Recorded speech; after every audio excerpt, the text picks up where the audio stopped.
Welcome to Powered by Magic, where we discuss topics surrounding magic and common or not so common questions. Let's take this journey together. Hi, I'm Tatiana. And I'm Sylvia. And we are coming to you from Eugene, Oregon. We invite you to conjure up a broom and ride with us. All right, so we're doing prehistory and Mary Eastley, but before we get there, how has your week been?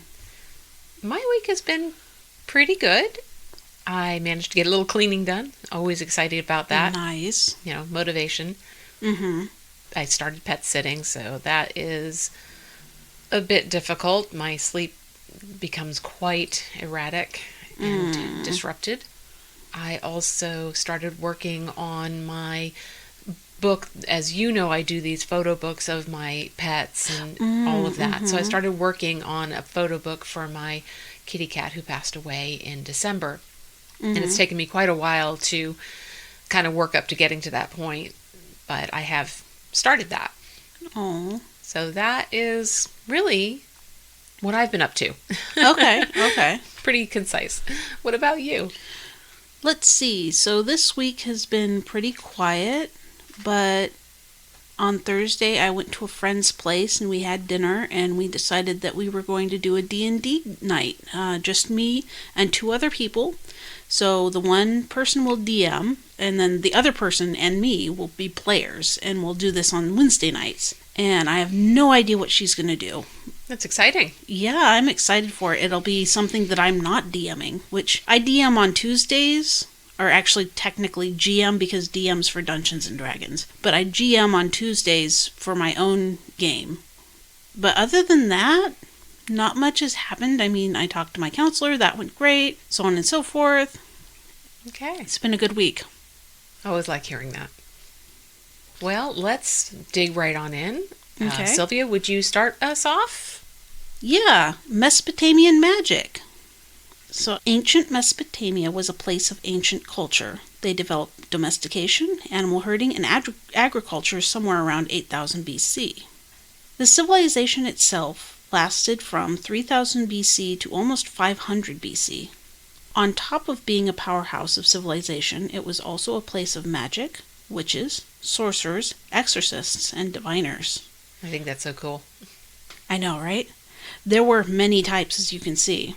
Yeah. Often a witch or sorcerer would specialize in one thing. Keep in mind that science, medicine, and magic were still considered to be one and the same, so your doctor might try and placate an angry god, as well as give you herbs for sickness. The Mesopotamians wrote a ton, leaving us with the likes of the Epic of Gilgamesh, culture and society texts, as well as almost 30% of those texts being about magic. Now, this would have included occult stuff as well as things explaining magic and how it was done. One such text is called Maklu, I think. Yeah, that's good as guess as I would do. Written on 9 tablets, its name means burning, which will become obvious for the reason why it's called that later. It was done somewhere around 700 BC. Nearly 100 incantations are written on the first 8 tablets, while the last tablet gives directions for a ritual to help an exorcist and their patient. This ceremony includes the burning of a figurine representing a witch to dispel the effects of the magic of that witch. Now, that's where the name burning comes from, Maklu. Rather than witch trials and hunts in ancient Mesopotamia, it was customary to create one or two, man and woman, just in case it was one or the other, to represent the witch thought to have cursed or bound the patient. It was believed that witches tricked the gods or goddesses, posing it as a genuine need of theirs. The ceremony to reverse that magic was to show the gods that they'd been tricked, and then it was believed that the bad magic would be cast back to the one who did it in the first place. It was not customary to find out or directly represent the witch, even if the source was suspected, as it was thought that being an innocent and unaware was ideal. It was also not customary to accuse someone of witchcraft, as the penalty for failing to prove someone a practitioner of black magic was the same penalty as practicing black magic yourself. I think that's really fair, and that makes a lot of sense. Right? And the penalty was death. So, Rather, yeah. Yeah, rather, that's it. Done. Yep, done. There was also the reading of celestial omens. These mostly pertain to the king and the kingdom. One text, called the Enuma, Anu, and Lil, has around 7,000 omens written in the text. One of the specialist diviners of ancient Mesopotamia were the Baru. They read the liver of a sacrificed animal to make predictions, and this was for more, down-to-earth, more everyday stuff. All in all, the records show that magic, gods, and goddesses were a part of everyday life in ancient Mesopotamia. Yeah, that's really awesome. Thank you for that. That's definitely nothing that I knew. Mm-hmm. And I love how you're going about breaking this up, because it was going to be a difficult task to try and do this as a timeline scenario in all of this research. Yeah. And instead you switched it over to, what was Civilizations. it? Civilizations, right. And I just think that was a fantastic idea. Yeah, it just made so much more sense, because doing it as a timeline, things overlapped so much, and it would just get confusing. Yeah, so it's just like, okay, let's do this by civilization rather than timeline. Yeah. So great, thank you. Yeah. For next, we have Tatiana's section. Yes, I am going to cover the witch of the day, if you will. Our witch today is Mary Town Easty, baptized in August 24th, 1634, and passed away in September on the 22nd of 1692. Her maiden name was Mary Town, the daughter of Joanna Town and William Town. She was born in Yarmouth, England. Mary and her family arrived in America somewhere between 1638 and 1640. Sounds like she was really young at that point. Yeah, it seems like 4 years old or so. Right, yeah, somewhere in that, yeah, she's very young. Landing first in Northfields, which is a part of Massachusetts Bay Colony, and later in 1651 she moved to Topsfield, Massachusetts. 15 years after that, she married Isaac Easty in Topsfield, Massachusetts. Isaac had bought a piece of property which later became one of the largest of the town's farms. That's pretty important if you think about pointing fingers back then. Oh, yeah. He was a farmer and a barrel maker. They had 11 children together. I read somewhere that they only had 7, but I think the more accurate one is 11 from what I could tell, because the 11 one showed names. Ah. So I believe that's probably the more accurate. Now, it may have been the 7 were the ones that survived. Well, still doesn't add up, unfortunately. Oh, okay. But that was a good idea. Yeah. Just a thought. Yeah. She had 8 brothers and 3 sisters, 2 of which were also condemned as witches in the Salem witch trials. One was Rebecca Nurse, which I think many of us have heard of before, and the other was Sarah Cloyce, who I didn't hear of, but there's a reason probably for that as I go on here. Mary's widowed mother had been accused for the use of witchcraft. However, she never went to trial for the crime. But it was later said that witchcraft was passed down through the family, mother to daughter. The rumors began with the Gould family after Joanna, Mary's mother, came to the defense of the local minister who had been accused of excessiveness, which angered the Gould family. The Gould family were close friends of the Putnam family, who became the main accuser in Mary Easty's trial. There were other noted disagreements between the two families, but that's just to put it mildly. Oh, geez. But that is the one that was really notated. Talk about politics. Yeah, and, just rocking the boat any little bit was not a good idea. And sometimes you just didn't even know what was rocking the boat. Yeah, it could be anything. You could be completely unaware that you did it. Again, it could be just something as simple as having the biggest farm. Yeah, and being the most, wealthiest or whatever. Right. And that would just make you a target. Yeah. Okay, let's move on to the trial. Mary Town Easty's trial began on April 22nd, 1692, after one of her accusers claimed that Mary had control of her. She mimicked Mary's movements while in trial when Mary put her hands together, further saying that until she unclasped her hands, she, Mercy, could not undo her own, and claimed that when Mary tilted her head, she was trying to break the girl's neck. What? I know. What the hell? What the fuck? Mary was also accused of having sent her specter to Mercy Lewis's bed, her main accuser, and had been fondled by the ghost. Yeah. Okay. Yeah. There's no telling. Mm-hmm. John Hathorne and Jonathan Corwin were the magistrates in her trial. John had some doubts about these condemnations and questioned whether or not the girls felt sure they were charging the right person. You see, Mary was seen as pious and was well respected in the Salem community. When Mary was asked about these accusations, she responded with, quote, "Sir, I never complied with Satan, but prayed against him all my days. I have no compliance with Satan in this. I will say it if it is my last time. I am clear of this sin." Unquote. It's unknown as to why, but Mary Easty was allowed to go home on May 18th, about 2 months after she had originally been taken in. Mm-hmm. However, she was arrested again on May 20th, after Mercy Lewis once again claimed Mary's ghost was plaguing her. Other girls backed Lewis's claim. Easty was imprisoned for the second time, at which point Lewis said the hauntings had ceased.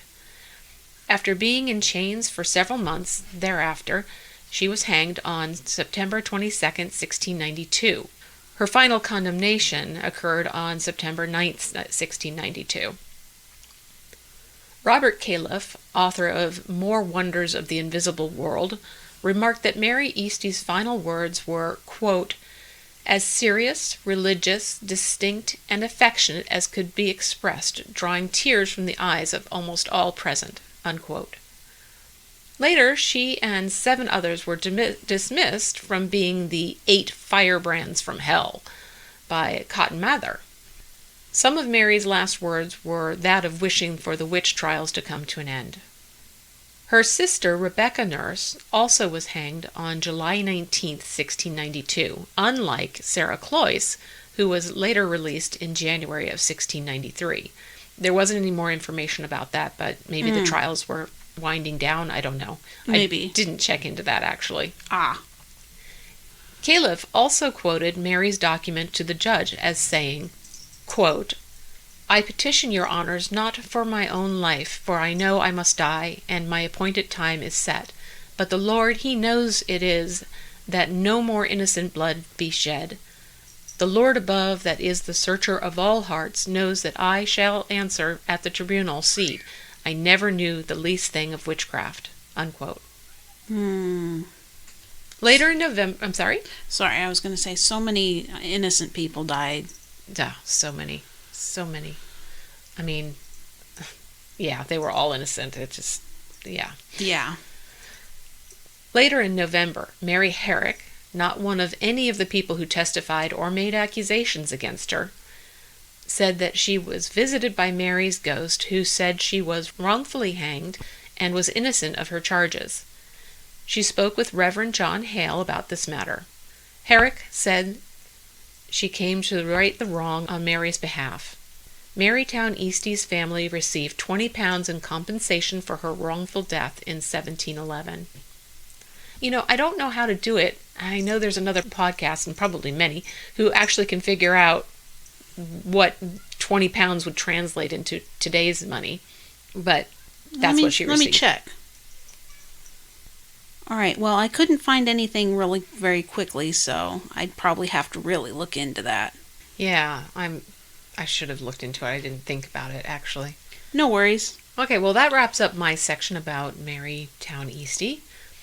It got a little confusing between Mercy and Mary. Yeah. But it's in our blog. You'll be able our to show see notes. it. Yeah. All right, so let's move on. Sylvia, would you move on to your... I'm not going to give it away. You tell me. Okay. Today I'm doing magic wands, or the witch's wand. Wands as magic tools, whether in fiction or real life, have been around for a long time. Now, wands in modern times are used by occult magic practitioners, the Hermetic Order of the Golden Dawn, Thelema, and Wicca, as well as others. Wands are used to collect, direct, and release personal energy in spells and rituals, generally in a gentler way than an athame, which is a ritual dagger. Wands are associated with fire, and some are in tarot cards, but some associate wands with air in ritual. Often, but not always, wands are made from wood, but you can find rock, like selenite wands, bone, metal, or clay. Now, a little history looks to be in order. The Red Lady of Paviland, originally thought to be a woman, but was later found to be a young man, was buried some 30,000 years ago with a wand, among other things. In the Middle Kingdoms of Egypt, hippopotamus tusks, that are naturally curved, and then they would split them in half after being taken from the hippopotamus, were used in birthing ceremonies. Now these tusks were inscribed with pictures of gods and goddesses, or generally stuff to like the sun god Ra or such. How cool. Yeah. Although, I'm not sure how I feel about harvesting it from hippopotamus. Yes, yeah. Excuse me. This may have been used to appeal to the hippopotamus goddess of childbirth, Taweret. Wands also appeared in the stories of Homer, the Greek writer. 3 goddesses used them. Hermes with cadices, which put people to sleep or woke them up. Athena, which she used hers on Odysseus to make him old, then young again. And Circe, to turn Odysseus's men into pigs. In the 1st century AD, a wand was a well-known symbol of magic in Rome. Even Jesus Christ was depicted using a magic wand on several sarcophagi in the 3rd and 4th centuries. That's crazy. I know, right? That would be considered sacrilegious now. Yeah.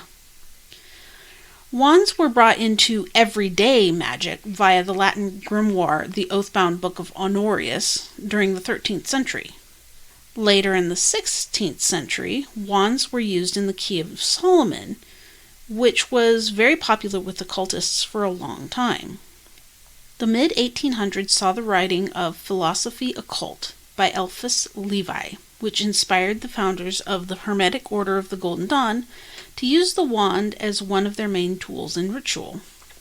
An 1888 English translation of The Key of Solomon inspired Gerald Gardner, the creator of Wicca, to use the wand and other tools, but in this case, what's relevant to us is that he decided to use the wand. Mm-hmm. In modern times, wands are used in British governmental ceremonies to represent the power of their office and, of course, in magic rituals, both religious and otherwise. Wow. Yeah. Next, we have the tarot. Okay. I drew the 10 of Wands. This card is speaking to the weight of the world being on our shoulders during this bountiful phase. It may seem like we have to be the ones to keep everything in balance. We've worked so hard to create the realm we choose to live in, and it's difficult to see any one thing fall away. So we micromanage until we've worn ourselves out. Does the burden rest solely on us? Everything has to be in its specific place and in order for things to run smoothly, or so we think. It is true, of course, to a certain degree. However, leaving room for spontaneity and creative forces is equally important, and there's little chance of doing that if it's under constant scrutiny. What we've created will still flourish if we relinquish some of our control. Releasing and trusting in the process will be helpful at this time of abundance. Look at how you might be overseeing things too closely. In what way can you open yourself up to receiving assistance and allowing others to take part in your venture? How might this be helpful? Very cool. Thanks. I love it. Please rate us on iTunes, Spotify, or wherever else you found us. Also, come join us on Facebook, Twitter. We'd love to have you. Yes, we would. Okay.